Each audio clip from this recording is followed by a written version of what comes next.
I'll share with you a real life story that happened at our time. A man who went to the work in the Gulf countries, in Emirates, for years, 20 years. Very poor to begin with, he became wealthy. His father was a very righteous man. He used to be the imam. This is a real life story, it's not a sci-fi. So the man, after accumulating all his wealth, he sent to his father, "My father, I want to get married. A lot of the years passed by without getting married. Now it's the time. And I want you to choose a wife for me. And I want you to go ahead and put the marriage contract together. And I want to go into the actual marriage. The wedding day, I want it to be the day that I arrive, and I don't want to see her." This is how much trust this man, this young man, had in his father. Of course, a righteous man knows that the Prophet ﷺ said a woman is asked in marriage for 4 reasons: wealth, beauty, lineage, and the deen. You better go for the deen. He'd chosen a quality religious woman, wife for his son, but yet her physical appearance was not the best. The son arrives to Egypt. At the airport, he's picked up and he is taken to his wife, who was wearing a veil, and then basically he got into the room with her alone. As soon as she unveiled herself, he became shocked. He became shocked. "This is the wife that my father chose for me? She's not beautiful. She's not beautiful." He became so depressed. Here I am coming after all these years, so excited, so excited. He became so depressed. So he slept.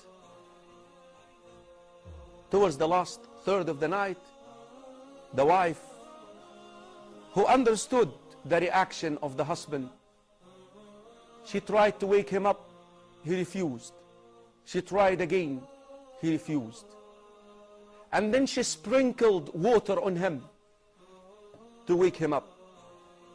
So he waked up, and she spoke to him, and she said, "I know how much disappointed you are, and I understand I'm not beautiful. But you know what? I wished to get married for one reason.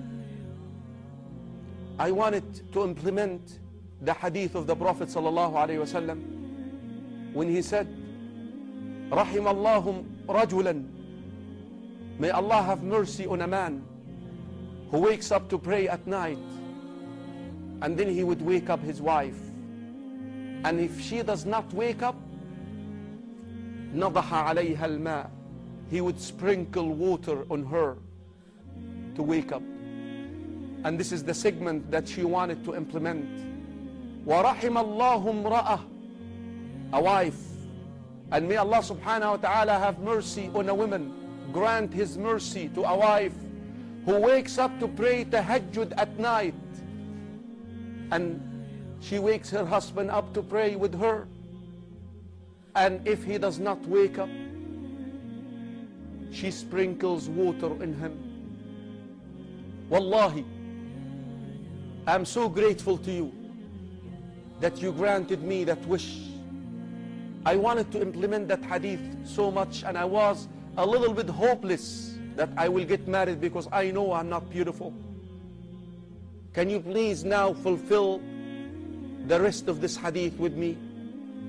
Can you wake up and just lead me in salah, pray tahajjud with me? He waked up and he led her in salah. Brothers and sisters in Islam, this man swears by Allah that as soon as he ended his tahajjud, leading her in salah, I looked at her as if I'm looking at the most beautiful women in this world. That's the way it goes, akhi. Don't be deceived by all these soap operas and movies. The love gets to the heart because of Allah.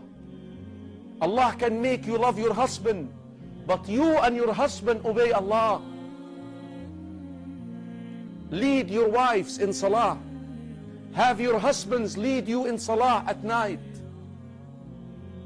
This family, brothers and sisters in Islam, they have grandchildren who memorize the Quran, and they are students of knowledge, and some of them are about to be scholars of this ummah. Brothers and sisters in Islam, don't compromise nor test the commands of Allah. If you want to live happily, like they say in the movie Ever After, marriage is a tough institution. Enough that shaitan every day places the crown on the head of a shaitan who separates a husband and wife. You need a good partner for the mission, and the quality that you must seek: righteousness and piety. And if you do, you will get the best of this dunya, and bi'idhnillahi ta'ala, you will be with your reformed husband and reformed wife, azwajul mutahhara, purified spouses in Jannah.